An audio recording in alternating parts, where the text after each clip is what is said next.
Here's a story that changed how I think about time.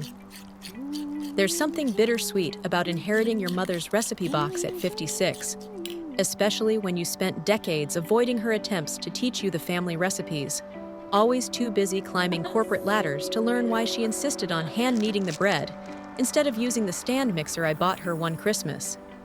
"It's about feeling the dough," she'd say, flour dusting her forearms like winter frost. I'd nod absently, checking emails on my iPhone, mentally calculating how many artisanal loaves we could buy with the time she spent baking.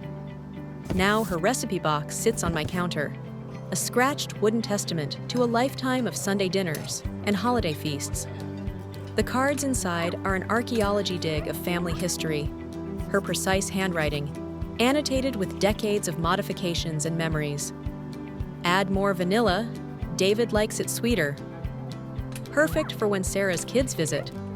John's favorite, make this when he's sad. I finally tried making her bread last weekend. 3 attempts, each one its own unique disaster. But somewhere between the failed loaves and flour-covered countertops, I found myself humming her favorite song, feeling the dough tell its stories through my fingers. For the first time, I understood. She wasn't just making bread all those years. She was crafting moments, kneading love into every loaf, probably laughing quietly at my endless rush towards some imagined finish line. The 4th loaf was edible, if oddly shaped. Nothing like hers. But standing in my kitchen, tasting warm bread that took all afternoon to make, I realized she'd been right all along. It was never about the bread.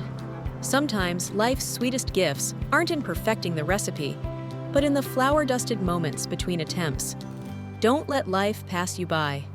If you liked this story or have learned a similar lesson, please let us know in the comments.